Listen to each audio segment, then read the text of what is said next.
तो आप सभी को आत्मवंदन। आज हम शुरू करने जा रहे हैं अपनी किताब आध्यात्मिक शिविर शिविर स्पिरिचुअल बूट कैंप, इसका दूसरा पार्ट, जहां पर हम आज 5 से 10 अध्याय पढ़ेंगे। तो बहुत छोटे छोटे से हैं पर विषय बहुत गहन था। तो पहले अध्याय में हमने देखा किस तरह एक व्यक्ति जो है 5 तरह के तोहफे लेकर आता है, और वो 5 तोहफे हमारे 5 तत्वों से जुड़े होते हैं।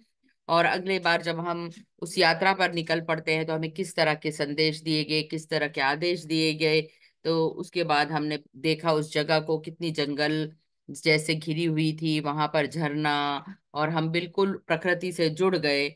और हमें एक शेड्यूल दिया गया कि 4 बजे उठना है, रात के 9 बजे सोना है, कितना ध्यान करना है, कितने घंटे ध्यान करना है, ये सब हम बताए गए। तो आज हम चलेंगे कुछ एक्टिविटीज पर जो कि हमें करनी है। मतलब अगर आप करना चाहे तो कर सकते हैं। ये अलग अलग शिविर का है। तो ये जो एक्टिविटीज इसमें लिखी हैं, कुछ तो हमारे आर्ट ऑफ लिविंग के शिविर की हैं। तो आज हम करेंगे एक अध्याय, जैसे बर्थ और डेथ, यानी कि जन्म और मृत्यु। तो आपको यहाँ पर एक एक प्रतियोगी को, एक एक पार्टिसिपेंट को एक कागज दिया जाता है और 5 मिनट का समय दिया जाता है। जितनी आपकी उम्र है, बचपन से लेकर अब तक आपके जीवन में जितना भी कुछ घटित हुआ है, वो आपको एक कागज पे लिखना है 5 मिनट पे। चाहे आपका जन्म, आप कौन से स्कूल में पढ़े, क्या आपने पढ़ाई की, कहाँ आपकी शादी हुई, कौन सा बच्चा कब हुआ, आगे फिर जो भी आपको याद आता है, कहीं यात्रा पे गए हों। तो 5 मिनट में जो जो आपके जीवन में घटा हो, जितनी यात्राएं घटी हैं, वो सब आपको लिखना होता है। उसके बाद अब जो दूसरा वाला व्यक्ति है, वो सभी लिख रहे होते हैं 5 मिनट के लिए। फिर क्या करते हैं, दो व्यक्ति को आपस में खड़े कर देते हैं और उनको कह देते हैं अब आपको सिर्फ 2 मिनट का समय दिया जाता है। जो कुछ आपने इस कागज में लिखा है वो आपने अपने सामने वाले व्यक्ति को बताना है। और फिर इसी तरह वो 2 मिनट का समय आगे आपके दूसरे वाले पार्टिसिपेंट को दिया जाता है, वो आपको उसके जीवन की घटना सुनाता है। तो इस तरह हम इस नतीजे पे पहुंचते हैं कि मेरे जीवन में ही दुख नहीं है, उसके जीवन में भी दुखों की झड़ी है। तो सबके जीवन में सुख दुख तो बराबर है, ये हम जान पाते हैं।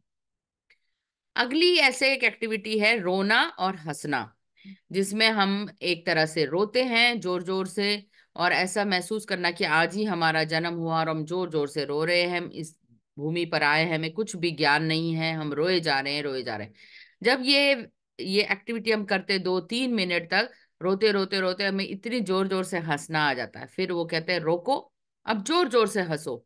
जब हम जोर जोर से हंसने लग जाते हैं, थोड़ी देर बाद हमारे इतने आंसू झड़ने लग जाते हैं, इतने आंसू झड़ने लग जाते हैं, पता नहीं कहाँ से वो आंसू बह रहे हैं। तो ये रोने और धोने की एक्टिविटी में एक चीज जाना कि सभी एक दूसरे के पूरक हैं।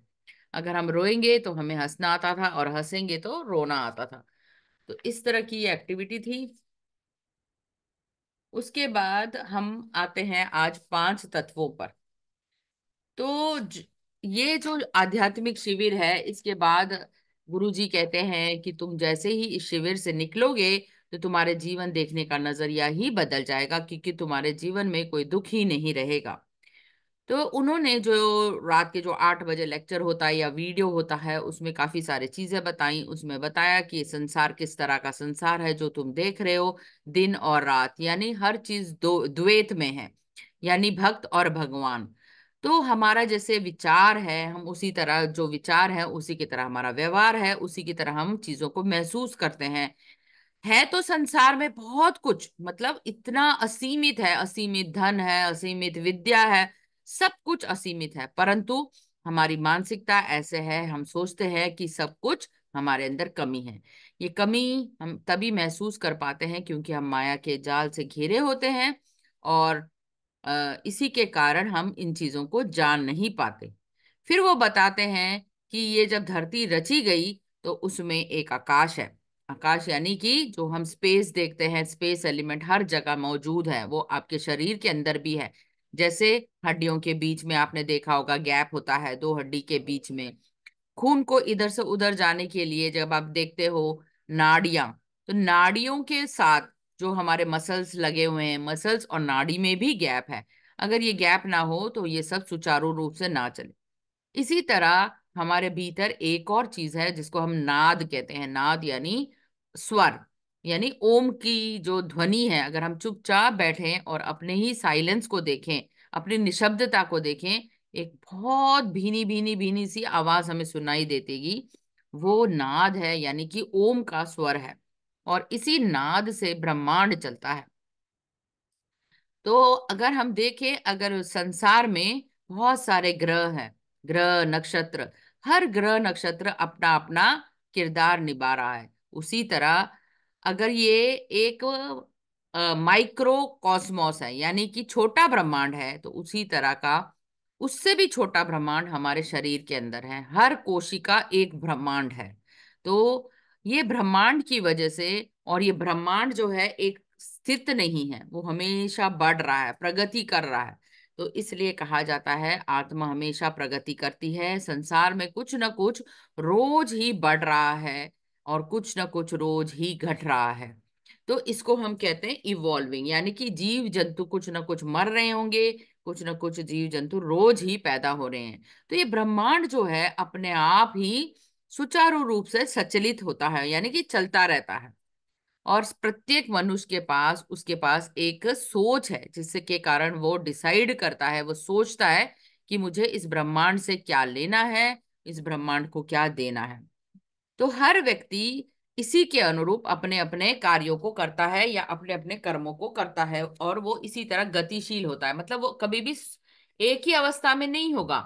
या तो वो सोया हुआ नहीं होगा सारा दिन, वो मतलब 24 घंटे सोता हुआ नहीं मिलेगा। तो वो सोएगा, फिर उठेगा, कुछ कार्य करेगा, कुछ कार्य में अपने आप को दिन भर में लगाएगा, फिर रात को फिर वो सुप्त अवस्था में, मतलब वो कुछ ना कुछ निरंतर कर रहा है और निरंतर ही उसकी प्रगति हो रही है। वो अपने बुद्धि से कुछ ना कुछ सीख रहा है और वो बुद्ध बनने की तैयारी कर रहा होता है। तो इसी तरह आत्मा की प्रगति धीरे धीरे होती है और वो बुद्ध बनता है। फिर वो इस में किताब में लेखिका ने लिखा है, जब मैंने लिखा था, तो every soul is potentially divine and it's on its journey of discovery of the truth. यानी हर एक आत्मा इतनी दिव्य है और वो अपनी दिव्यता की खोज में नित्य निरंतर लगी रहती है, चाहे आप जाने चाहे इस बात को ना जाने। अगर इस जन्म में नहीं संभव है तो अगले जन्म में वो संभव जरूर होगा। और वो इसी की खोज, क्या खोज करने आए हैं हम, कि हम कौन हैं, हमारा रियल स्वरूप क्या है, इसी की खोज करने हम धरती पर आते हैं, इस आत्मा को जानने के लिए। क्योंकि ये आत्मा जो है ना, खाली विजडम का विषय नहीं है, यानी ज्ञान का विषय नहीं है, चेतना का विषय नहीं है। इसको जब तक आप उस चेतना को महसूस नहीं करेंगे, आप उस चीज से अनभिज्ञ रहेंगे। तो अज्ञानता ही हमारे दुखों का कारण है।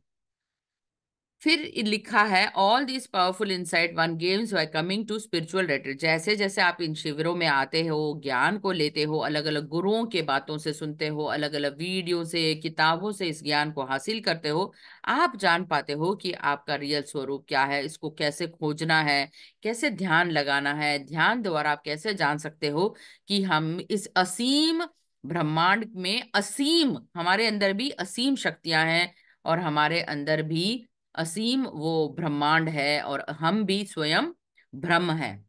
तो हमारे अंदर भी वो प्राण ऊर्जा है, और हर एक प्राण ऊर्जा जो है इस ब्रह्मांड का एक छोटा सा कण है या छोटा सा हिस्सा है। इसीलिए प्राणायाम करने से हम उस प्राण ऊर्जा को महसूस कर पाते हैं, उसको अपने शरीर के अंदर रोक पाते हैं। कहते हैं जब हम कुंभक लगाते हैं, है ना, प्राणायाम में कुंभक लगाते हैं, बाहरी कुंभम आंतरिक कुंभम, तो हम उतने समय के लिए ब्रह्म को अपने अंदर जीवित पाते हैं। यानी प्राण वायु को जब आप उस क्षण तक रोकते हो, तब आप स्वयं जान पाते हो कि आप ब्रह्म हो। क्योंकि वैसे तो सांस को रोका नहीं जा सकता, तो भगवान ने हमें ये शरीर में ये एक जादू दिया है, कह सकते हैं, जब हम उतने समय के लिए उस ब्रह्म को महसूस कर सकते हैं। दो सांसों के बीच के गैप को, रिक्त को हम महसूस कर सकते हैं। तो एक और शिविर में हमने देखा, इसमें क्या होता है, दो कुंड बनाए गए हैं। ये आप अगर ईशा फाउंडेशन में जाओगे, सदगुरु के आश्रम में जाओगे, तो वहां पे एक स्नान की प्रक्रिया होती है। दो अलग अलग कुंड बनाए हैं, चंद्र कुंड और सूर्य कुंड। जो सूर्य कुंड होता है वो मर्दों के लिए होता है, जेंट्स लोगों के लिए होता है, और जो चंद्र कुंड होता है वो औरतों के लिए होता है। इसमें हमें दो जोड़ी कपड़े दिए जाते हैं, यानी कि दो जोड़ी कपड़े लेके जाने थे, एक जो आपने स्वयं पहने हैं, दूसरा आप नहाकर पहनोगे। वहां जाते ही आपको उन अपने उनके जो वस्त्र है, जो उनके वस्त्र हैं, वो गीले वस्त्रों में पहनकर आपको पहले नहाना है, यानी कि नल के नीचे नहाना है, और फिर आप गीले वस्त्रों में ही कुंड में प्रवेश करोगे। और उस कुंड में वहां पर बीच में एक शिवलिंग बना हुआ है, उस शिवलिंग का आप परिक्रमा कर सकते हो, डुबकी लगा सकते हो, नहा के आ सकते हो। तो वो कुंड में इतना गहरा पानी होता है गले तक, आप डूबते तो नहीं हो, आप वहां खड़े भी हो सकते हो, परिक्रमा लगा सकते हो। और इसके बाद वो कपड़े दोबारा उनको धोकर मतलब वापस देने होते हैं, और आप अपने ही जो कपड़े लेके गए हो वो स्वच्छ कपड़े पहनकर आ सकते हो। तो इस तरह एक, आप कह सकते हो एक शाही स्नान कह सकते हो। और कहते हैं कि वो जो शिवलिंग बना है उसमें काफी सारे हीलिंग प्रॉपर्टीज, कहते हैं आपके स्वास्थ्य के लिए बहुत ही स्वास्थ्यवर्धक पानी होता है। तो इस तरह एक कुंड होता है। फिर एक होता है खाने का स्थान, जिसको आप कहते हो अन्नपूर्णा। अन्नपूर्णा का जो बहुत बड़ा एक हॉल होता है, और इस हॉल में आपको खाना परोसा जाता है। तो जब भी आप खाना खाएं, एक प्रार्थना बोली जाती है, जो सब आप एक साथ उसके लिए कृतज्ञ रहते हो, खाने के लिए आभार प्रकट करते हो, पानी को धन्यवाद देते हो, पानी को चार्ज करके पीते हो। इस तरह की प्रक्रिया प्रक्रिया जो है, ये खाने के साथ जुड़ी होती है। खाने को आभार धन्यवाद देकर आप उस खाने को ग्रहण करते हो। तो इसी तरह अगर आप गूगल में भी रिसर्च करोगे तो इमोटो मोसरू, मोसोरू नाम का एक जापानीज साइंटिस्ट था। उसने इस पानी के साथ बहुत सारे एक्सपेरिमेंट किए। उसने देखा कि एक गिलास पानी जो है, उस पानी में उसने काफी सारी गालियां दी और उसको फ्रीजर में रख दिया। अगले दिन उसने पाया कि वो बहुत सारे जो क्रिस्टल्स जो बने थे वो टूटे फूटे थे, वो उसमें कोई अच्छा आकार नहीं बना। और अगले दिन उसने उसी पानी में बहुत सारे प्रेम वाले शब्द बोले, आई लव यू वाले शब्द बोले, और उसको फ्रिज में जमा दिया। और उसमें जब उसको माइक्रोस्कोप के नीचे उस क्रिस्टल्स को देखा जाता है, तो वो देखता है कि उसमें काफी सारे अच्छे अच्छे चित्र बन गए हैं पानी के। तो कहा जाता है कि पानी में मेमोरी यानी कि स्मृति होती है, इसलिए जब भी आप पानी को चार्ज करके पीते हैं, वो पानी आपके अंदर बहुत अच्छी हीलिंग प्रॉपर्टीज लेकर आता है और आपको दिन से दिन अच्छा करता है। तो इसी तरह पांच तत्वों में भी स्मृति होती है, इसीलिए कहा जाता है ब्रह्मांड कुछ न कुछ आपको रोज सिखाता है। फिर अगली एक्टिविटी जो होती है, जिसको हम लेट गो एक्टिविटी कहते हैं, इसमें क्या करना होता है, एक कागज दिया होता है और इसमें पांच तरह के कॉलम बनाए होते हैं। यानी दुख, आपके जीवन में कब कब दुख आया, उस पीरियड को आपको लिखना है ना।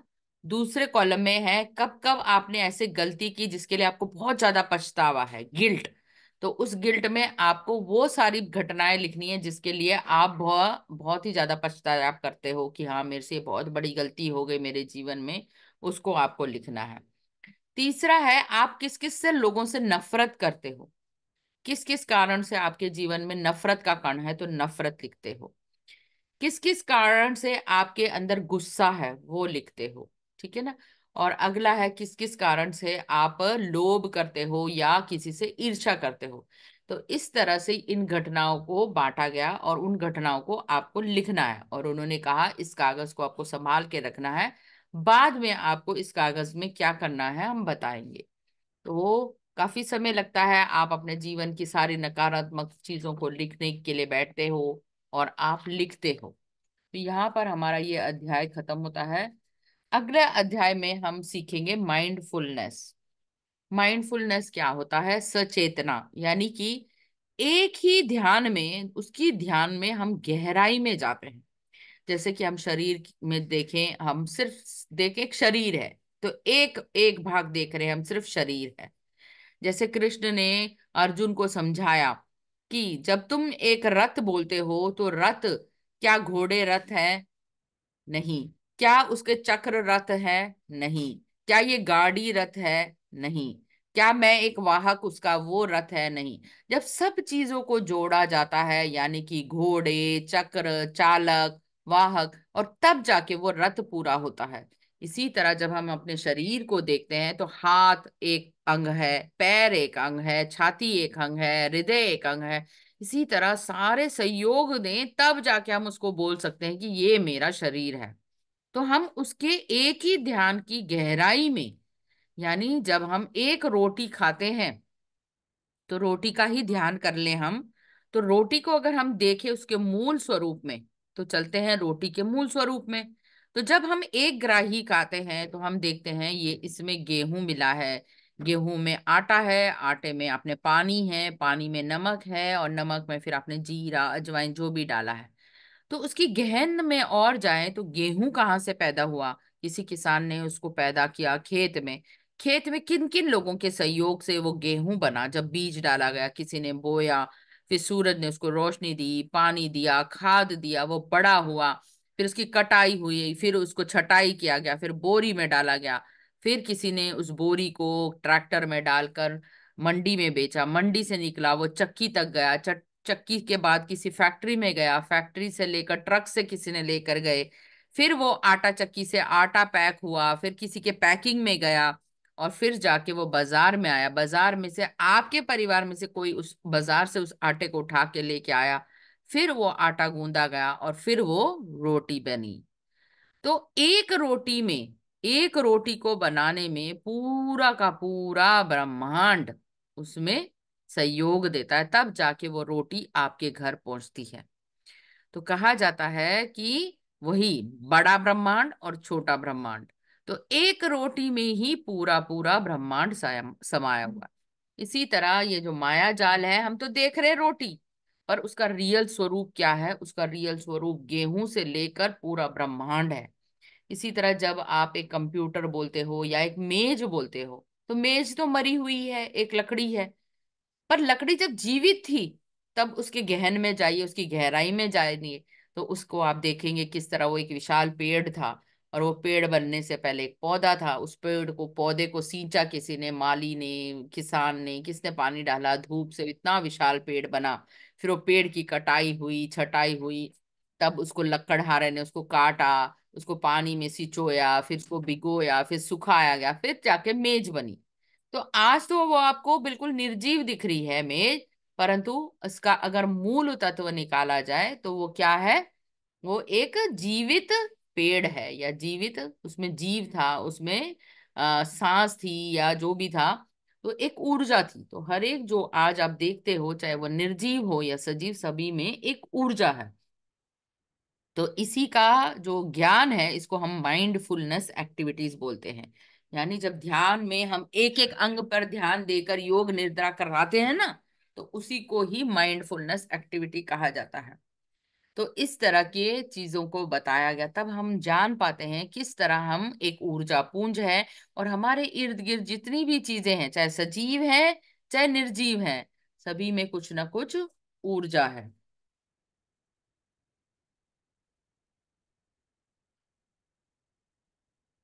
फिर अगला चैप्टर है हमारी नकारात्मक सोच। तो जैसे आपने देखा था, पिछले में हमने एक एक्टिविटी की थी जिसमें हमने एक कागज में सारे चीजों को लिखा था, हमारे जीवन में जो जो हुआ, पछतावा, हमारे जीवन में गुस्सा, हमारे जीवन में नफरत, ईर्ष्या, द्वेष, लोभ, मोह, माया, उनके बारे में हमने लिखा था।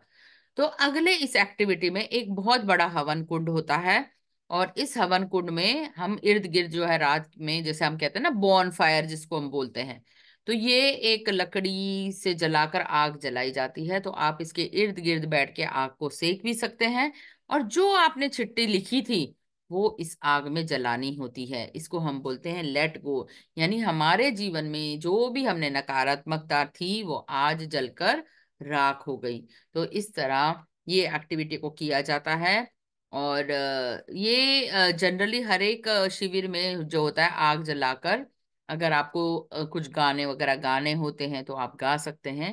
तो ये जनरली उनमें होता है, जैसे जो ये पिरामिड वैली है, श्रेयस जगह वाली, इस एक्टिविटी में आपको रात को बॉन फायर के अकॉर्डिंग वहां पर जो है संगीत का आयोजन भी किया जाता है। आप संगीत को सुन भी सकते हैं, आग के सामने बैठ के ध्यान भी कर सकते हैं। तो इससे हमने ये सीखा, जो बीत गया वो बीत गया, आगे हमें आगे की सोचनी है और वर्तमान के बारे में सोचना है। अगला चैप्टर है नाइन्थ वाला। आप अपने ऊर्जा को, यानी कि जो आपके अंदर ऊर्जा है, एनर्जी है, उसकी वाइब्रेशंस को कैसे बढ़ा सकते हैं, वो फ्रीक्वेंसी क्या है, इसके बारे में जानने के लिए। क्या है ये फ्रीक्वेंसी, कैसे ये, जैसे हमने बताया कि हमारे सभी के अंदर एक नाद होता है ना। और अगर आपके दिल में दर्द हो रहा है तो आप डॉक्टर के पास जाते हैं, तो डॉक्टर क्या करता है, आपको ईसीजी की रिपोर्ट देता है, तो आप देखते हो एक ग्राफ जैसा निकलता है ना। तो ये हमारे चेतन जो भी है, चेतना है, हर एक चीज जो है एक वाइब्रेट करती है एक फ्रीक्वेंसी पर। फ्रीक्वेंसी क्या होती है, ये एक साउंड को मेजर करने की चीज है। जैसे हम पानी को लीटर में नापते हैं, है ना, और फलों को हम किलो में नापते हैं, इसी तरह हम ध्वनि को फ्रीक्वेंसी में नापते हैं। मतलब कितनी स्पीड से, गति से हम उस आवाज को सुनते हैं, या कितने गति से हम खुद वाइब्रेट कर रहे हैं। तो अगर हमें अपनी इस गति को बढ़ाना, अपने शरीर की गति को बढ़ाना है, वो कौन कौन से ऐसे तरीके हैं जिससे हम अपनी फ्रीक्वेंसी या वाइब्रेशन को बढ़ा सकते हैं। तो अगर हम सुने, किसी भी आवाज को सुने, तो हम क्या सुनते हैं, हमें बहुत अच्छा लगता है संगीत, है ना। तो 432 हर्ट्ज का हम जब संगीत को सुनते हैं, तो हमें क्या सुनाई देता है, बहुत ही अच्छा संगीत सुनाई देता है। तो हम क्या कर सकते हैं, तो हम संगीत को सुनकर अपने अंदर की फ्रीक्वेंसी को चेंज कर सकते हैं। उस संगीत पर हम नाच भी सकते हैं। तो नाचने से भी आपकी फ्रीक्वेंसी बढ़ जाती है। आपने देखा होगा कुछ लोग योगा करते हैं, योगा करने से उन्हें बहुत अच्छा लगता है, तो योगा करने से भी आपकी फ्रीक्वेंसी बढ़ती है। नाचना, म्यूजिक करना, कोई थेरेपी करना, जैसे आपने बहुत अच्छे रंगों से, बहुत अच्छे कैनवस पर आपने काम किया, तो कैनवस से भी आपकी फ्रीक्वेंसी जो है वो बढ़ जाती है। तो ऐसे बहुत सारे आपने देखा होगा, कई बार बुजुर्गों को पार्क में बहुत जोर जोर से हंसने के लिए कहा जाता है, जैसे कहता है ना लाफ्टर योगा। तो लाफ्टर भी एक बहुत बड़ा अच्छा साधन है जिससे कि आप अपनी वाइब्रेशन को या फ्रीक्वेंसी को बढ़ा सकते हो।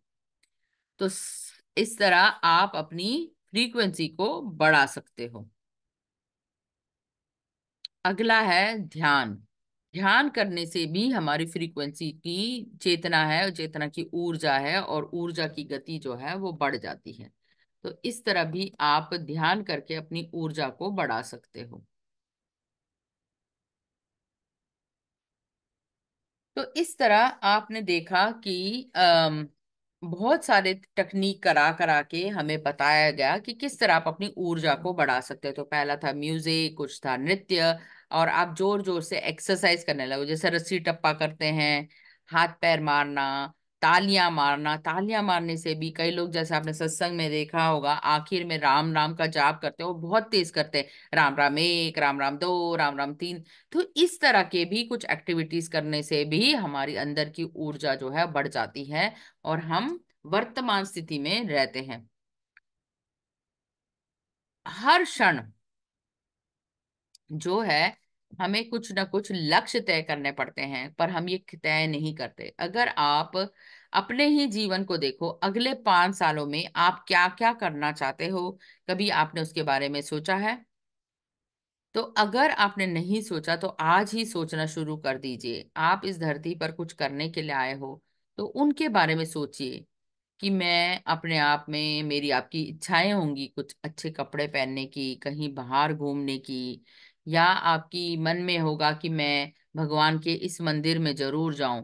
तो जो जो आपकी इच्छाएं हैं वो आपको इसी धरती पर पूर्ण करनी है। और अगर आप ये सोचें मैं कुछ साल बाद जाऊंगी, उसके बाद जाऊंगी, तो वो भी आप निर्धारित कर लीजिए, हाँ, कि मैं 40 की उम्र में ये यात्रा करूंगी। तो जैसे आपने निश्चय किया, उस निश्चय को आप पूर्ण करना भी आपके अंदर, वो आपके अंदर है। कहा जाता है कि अगर आपके अंदर कोई वो इच्छा जागी है, तो आपके अंदर वो शक्ति भी होगी उस इच्छा को पूरा करने के लिए। ठीक है ना। जैसे आप सोचते हो कि इस बार कुंभ में जाना है, बस एक विचार है, जाना है।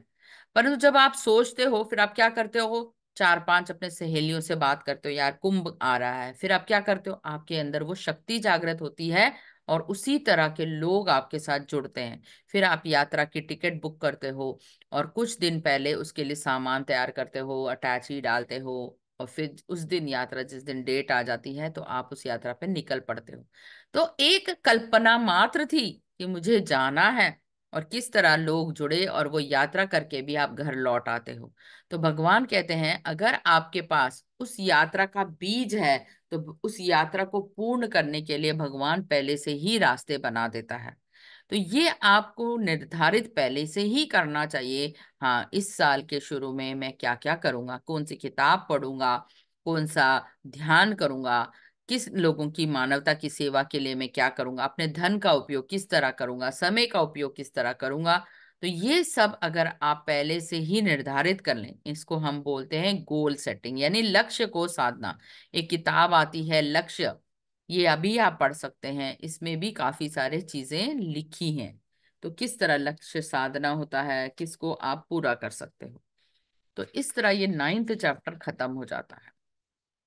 अगला चैप्टर फिर से एक गुरु जी के, जो 8 बजे का जो वो होता है वीडियो शो, उसके ऊपर है द ड्रामा ऑफ इल्यूजन, यानी भ्रम का नाटक। ये बहुत ही गहन चीज है। तो ये कहते हैं कि हम सब एक ना नाटक के हिस्सेदार हैं। अगर हम ऊपर से देखें, तो अगर देखें कि भगवान हमारे को देख रहा है, धरती पर देख रहा है, भूलोक पर देख रहा है, तो इस भूलोक पर बहुत बड़ा नाटक चल रहा है। हर एक के व्यक्ति के जीवन में कोई ना कोई नाटक चल रहा है, और वो नाटक हो सकता है उसके खुद के परिवार का नाटक, उसके कोई पैसों से लेकर समस्या का नाटक, उसके कोई स्वास्थ्य को लेकर या कि बीमारी को लेकर एक नाटक चल रहा है, उसके फैमिली को, उसके परिवार को, उसके मतलब कोई परिवार में कोई नोक झोंक चल रही है, दो परिवार में भाइयों की लड़ाई हो रही है। तो किसी ना किसी तरह का नाटक चल रहा है, और हर दिन आप कोई ना कोई उसमें किरदार निभा रहे हैं, है ना। तो ये रोज ही आप कभी माँ का किरदार निभाते हैं, कभी बहन का, कभी ननद का। इसी तरह पति अपने पति का किरदार निभाता, कभी वो पिता बन जाता है, कभी वो भाई बन जाता है, कभी वो किसी का देवर बन जाता है। तो इस तरह वो ड्रामा जो है रोज ही चलता रहता है, और आप कोई ना कोई अनुभव करते हो। तो आपको अपने कर्मों के गति के अनुसार फल मिलता है। आपने अच्छे कर्म किए तो अच्छा, और बुरे कर्म किया तो बुरा। तो सब कुछ तो आपके इर्द गिर्द ही घूम रहा है ना। ये पूरा का पूरा ब्रह्मांड जो है, आप अपना मन को देखें तो पूरा का पूरा ब्रह्मांड आपके इर्द गिर्द ही घूम रहा है, यही तो वास्तविकता है। पर आप ये नहीं जान पाते। आप क्या देखते हो अपने आंखों से, क्यों नहीं देख पाते हो इस सत्य को। तो इस सत्य को जानने के लिए कहा जाता है, गुरुजी बोलते हैं सबसे पहले अपने आप को जानो। अहम, अहम क्या है? ईगो। ईगो क्या है? जिसमें आप स्वयं को खो देते हो। आप इस प्रापंचिक दुनिया में अपने अहंकार के कारण खुद को खो देते हो, और ये अहंकार जो है आपके आगे एक भ्रम का जाला डाल देता है। और वो भ्रम क्या है? भ्रम है पैसों का, भ्रम है इस प्रापंचिक दुनिया में रिश्तों का, माया का, मोह का। तो ये जो हमारे मोह, माया, मत्सर, ये जो हमारे हम कहते हैं ना काम, क्रोध, लोभ, ये सारे माया के अंश हैं जो आपको घेरे रहते हैं। जब तक आप इस अहम को समाप्त नहीं करोगे, तब तक ये माया जो है आपको नित्य निरंतर घेरती रहेगी, और आप जो है उसी पर विश्वास करते चले जाओगे कि यही मेरा सत्य है। सुबह उठना है, नौकरी करना है, परिवार के लिए कुछ करना है, खाना है, पीना है, थोड़ा सा अपने परिवार के साथ मस्ती में करना है, पिक्चर देखना है, या कहीं लेके जाना है पिकनिक पर, और सो जाना है। तो यही आपका जीवन हो जाता है, और आप इसी तरह बूढ़े हो जाते हो, चाहे बीमारी में आपका लगा पैसा या कुछ भी। परंतु रियल वास्तव स्वरूप में आप योगी बनना तो भूल ही गए, जिसके लिए आपको भगवान ने यहाँ पर संसार में भेजा था। तो योग करो, योगी बनो, वो चैप्टर तो आप भूल ही गए। तो आपको फल भी अपने कर्मों के अकॉर्डिंग ही मिलता है। आपके जीवन में जितने भी लोग हैं, वो वाकई में इसलिए नहीं है कि हैं लोग। आप जैसे अपने मन से सोचते हो, अगर आप चिड़चिड़े हो, गुस्से हो, तो आपके सामने भी उसी तरह के लोग और परिस्थितियां होंगी। आप अच्छा सोचोगे, प्यार भरा आपका जीवन रहेगा, आपके अंदर संतुलन रहेगा शरीर के अंदर, तो आपके इर्द गिर्द लोग भी संतुलित रहेंगे। अगर आप खुद घर में चोरी करते हो, किसी से ईर्ष्या करते हो, तो आपके आसपास के लोग भी आपको उसी तरह के मिलेंगे।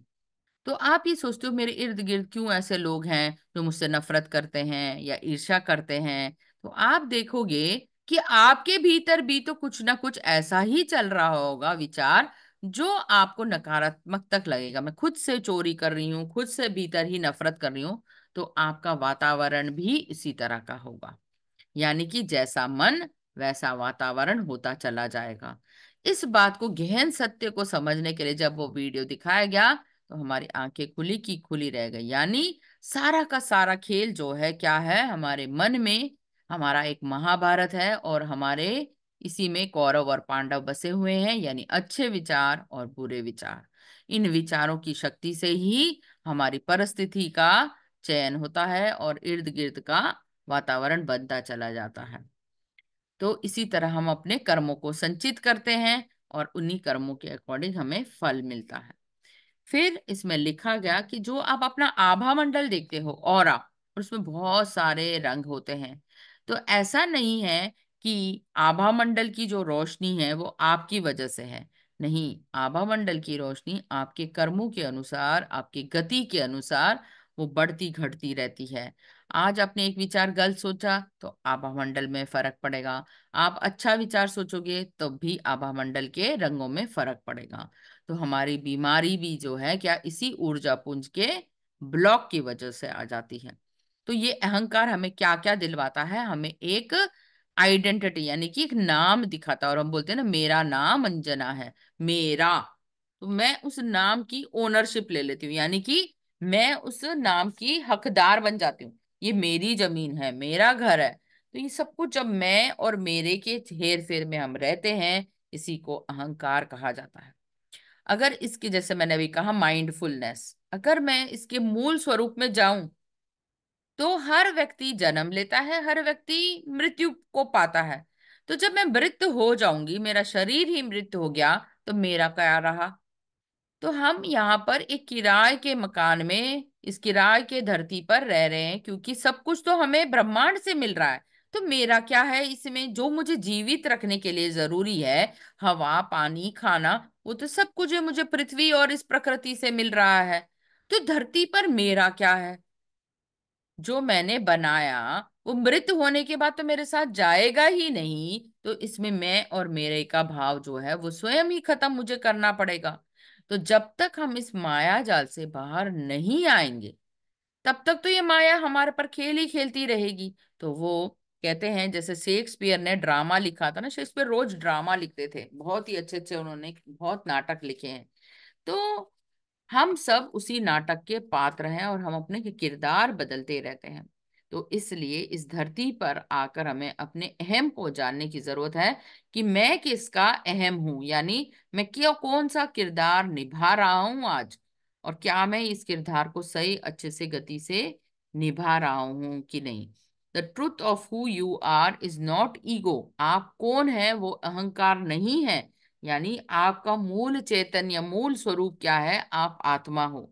आत्मा की कोई भी आइडेंटिटी नहीं होती, आत्मा का कोई अहम नहीं होता।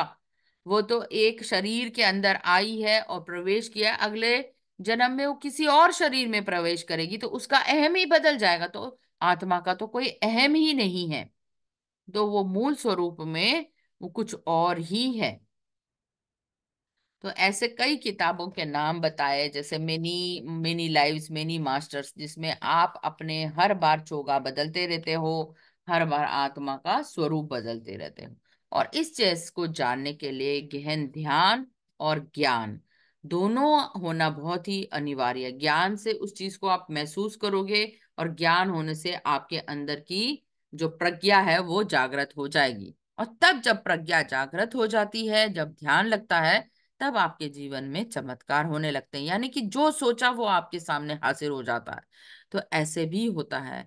तो आप दूसरे के मन को पढ़ने लग जाते हो, और आपकी तीसरी आंख होने से आपको पूर्व आभास हो जाता है। दूसरे के बारे में आप भाप सकते हो, जान सकते हो किस तरह का ये व्यक्ति है, धूर्त है, अच्छा है, क्या ये करने वाला है। किसी के घर में जाकर आप जान सकते हो इसकी घर की ऊर्जा कैसी है। तो ये छोटी छोटी चीजें आपके साथ जब होने लग जाएंगी तो आप ये जान पाओगे कि आप तो कुछ हो ही नहीं। जिसको आप आई कहते हो या ईगो कहते हो, वो धीरे धीरे क्षणभंगुर या एकदम खत्म होने लगता है। और फिर आप इस कर्मों की गति को जान पाते हो। फिर आपका हृदय जो है, हृदय चक्र जो है, बहुत ही बड़ा हो जाता है। आप सभी में एक एकता को महसूस कर पाते हो कि ये तो मेरे जैसा ही है, ये भी मेरे जैसा ही है। आप पृथ्वी से प्यार करने लग जाते हो, पशु पक्षियों से प्यार करने लग जाते हो। आपके अंदर करुणा, प्रेम, ये सारा धीरे धीरे भावनाएं आने लग जाती हैं। तो जब वो अहंकार जो धुल मिलकर धूमिल होने लग जाता है, आप इस चेतना में अपने आप को भी बहुत छोटा कण समझते हो। और वो ईगो जो है वो एक अच्छा आकार लेती है, और वो है यूनिवर्सल लव, यानी कि प्रेम। प्रेममयी हो जाती है दुनिया, आप सबसे प्रेम करने लग जाते हो। आपको हर चीज प्यारी लगने लग जाती है। इसको कहते हैं सार्वभौमिक प्यार। ठीक है। तो यहाँ पर ये चैप्टर खत्म होता है। तो ध्यान द्वारा हम इस सार्वभौमिक प्यार को जान पाते हैं, माया जाल को जान पाते हैं, ये भ्रम क्या है ये जान पाते हैं। तो जो हमारी मृत्यु है वो भी एक सबसे बड़ा भ्रम है। ये है तो जीवन का सबसे बड़ा सत्य, पर ये सबसे बड़ा भ्रम है। क्योंकि हम मृत हैं, हम अपने आप को मृत समझते हैं। परंतु आत्मा के लिए वो मृत्यु भी एक द्वार है। एक द्वार से दूसरे द्वार जाने के लिए एक कारण है, यानी कि शरीर बदलने के लिए उसे इस शरीर को मृत करके ही वो शरीर से बाहर जा सकती है। और जब शरीर में प्रवेश करना होता है तब उसको जन्म लेना पड़ता है। तो ये दोनों ही जन्म और मृत्यु जो है एक संसार में एक बहुत बड़े वो हैं, क्या है, माया के द्वार हैं। इस शरीर में आने के लिए उसको भ्रम में रहना पड़ेगा, और इस शरीर से जाने के लिए भी आपको भ्रम में रहना पड़ेगा। तो ये सब जानने के लिए आपको चेतना, यानी चेतना जो कॉन्शियसनेस है उसका स्तर को बढ़ाना पड़ेगा। और ये ध्यान द्वारा ही बढ़ सकता है, और उसको जान भी आप ध्यान द्वारा ही कर सकते हो। तो जैसे जैसे ज्ञान बढ़ता है, हर चीज को देखने का नजरिया बदल जाता है। यानी कि एक किताब आज 10 साल पहले आपने पढ़ी है, तब उसका नजरिया ही कुछ और होगा। और वही किताब जब आप अगली बार पढ़ोगे तो उसमें सब कुछ बदला बदला आपको महसूस होगा। यानी आपकी बुद्धि का विकास हुआ, बुद्धि के विकास से उसको पढ़ने का नजरिया ही बदल जाता है। तो यहाँ मैं ये 5 अध्याय यहाँ विराम देती हूँ। अगले 5 अध्याय अगली बार करेंगे, और फिर हम अब कुछ वर्कबुक के प्रश्न ले जाते हैं। जो आपको, मैंने कहा था ना इसमें 50 प्रश्न हैं, तो हर बार हम 10 प्रश्न लेते हैं। तो आज के प्रश्न है, पहला प्रश्न है, why does it hurt your ego when somebody asks you to cooperate with their project?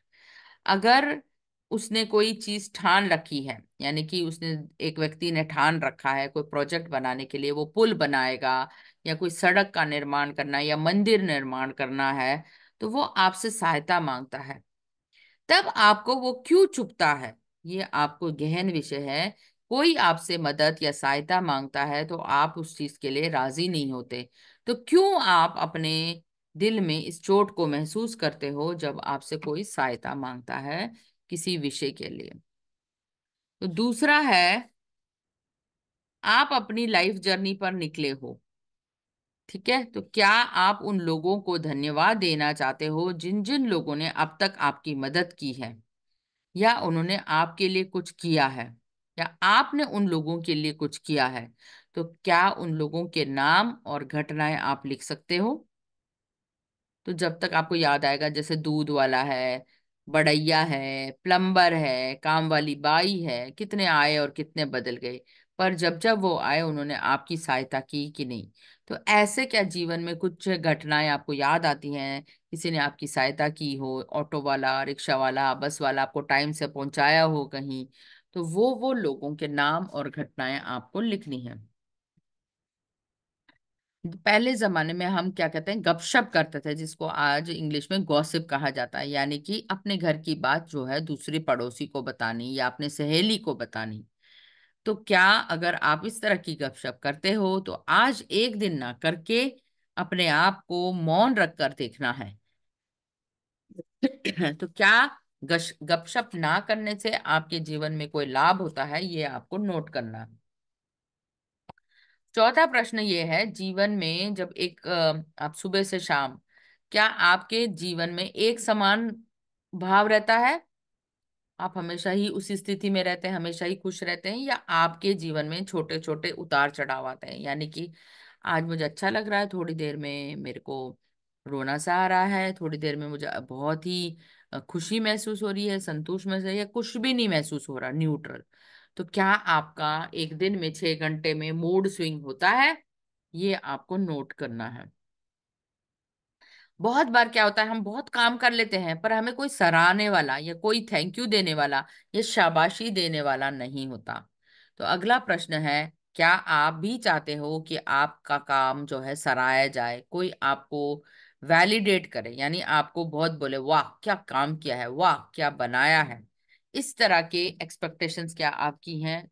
इस तरह के आप अपेक्षाएं रखते हैं या नहीं? अगला प्रश्न है, कभी कभी जब आप सत्य बोलते हो, है ना, और दूसरे को वो समझ में नहीं आती, बात वो चुभ जाती है जब आप सत्य बोलते हो, तो कहता है ये तो पागल हो गया, ये सठिया गया है। क्या इस तरह के अनुभव आपके साथ हुए हैं? जब आप उनको गहन आत्मा के सत्य के बारे में बताते हो या ध्यान के बारे में, तो वो कहता है ये तो सत्य आ गया है, इसको तो कुछ आता ही नहीं, पता नहीं क्या क्या बातें कर रहा था। तो इस तरह के कमेंट्स क्या आपको सुनने को मिलते हैं? और अगर आपने सुने, तब आपको कैसा महसूस होता है, अच्छा या बुरा? ठीक है। तो पूरे दिन में क्या आपको कभी तनाव महसूस होता है, इसके बारे में आपको लिखना है। अगला प्रश्न, तो कितनी बार आप जीवन में मुस्कुराते हो? पूरे दिन में 24 घंटे में कितनी बार आप हंसते हो, कितनी बार आप खुश रहते हो? अगला प्रश्न ये है, पूरे दिन में शायद खुशी ना रहे, कोई विचार ही ना आए, आप विचारों में ही डूबे हो, तो कब कब आप खुश रहते हो? ये अगला प्रश्न है। कोई एक कबीर का वाक्य है, दोहा है, कृष्ण जी का कुछ भी है, अगर वो पढ़ते हो तो क्या वो अपने जीवन में उस दिन के लिए वो लागू करते हो? तो ये आपको देखना है। कोई एक वाक्य लिया और उसको अपने जीवन में लागू करके देखने की जरूरत है। क्या आप ऐसा करते हो और आपको कैसा अनुभव होता है, ये लिखना है। ठीक है। कभी भी जीवन में समस्या आए तो 1 मिनट का गहन ध्यान करके समस्या के बारे में सोचते हो या उसके उपाय के बारे में, ये आपको लिखना है।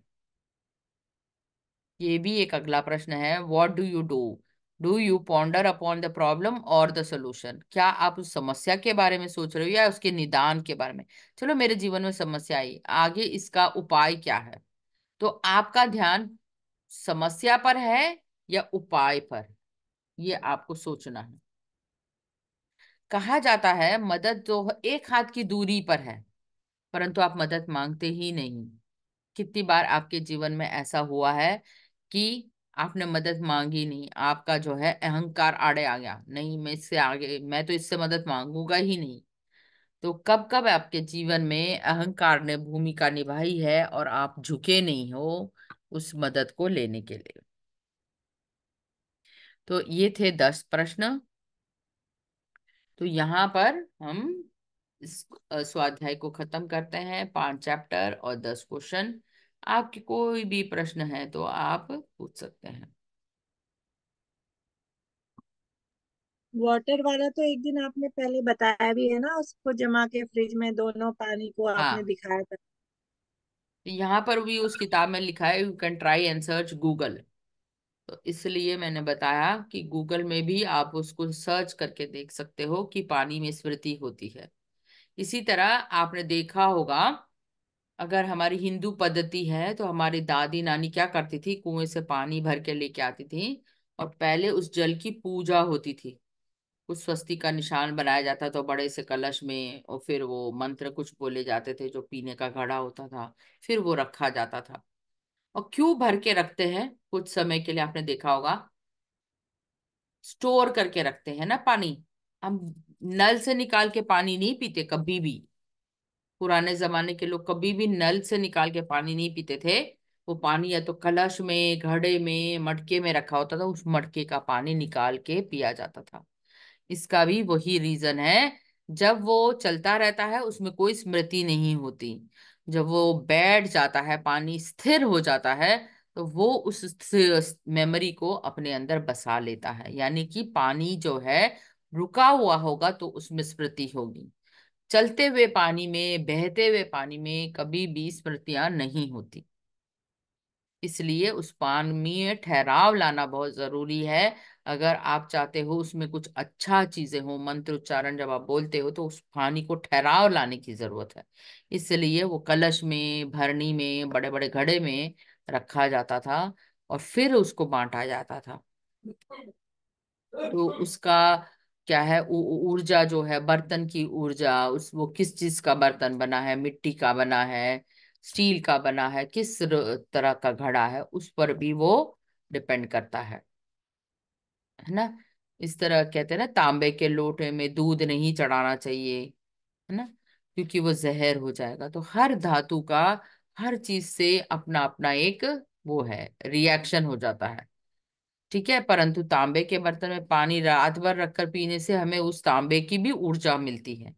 तो ऐसे बहुत सारे गहन पद्धति और गहन शास्त्र हैं जो धातु विज्ञान उस पर सब भी आधारित है। गरम ठंडा क्या होता है, गरम सर्द उसको महसूस करना, गरम पानी, सर्द पानी, ठंडे पानी को, उन सब में एक एक ऊर्जा होती है। तो ये सब आप ऊर्जा महसूस कर सकते हो। जैसा हाथ को मलने से ही आप उस ऊर्जा को फील कर सकते हो कि हाँ, मेरे भीतर एक ऊर्जा है। और जैसे ही हाथ गर्म हो जाता है तो आप अपने भीतर अग्नि को महसूस कर पाते हो। ठीक है। चलो।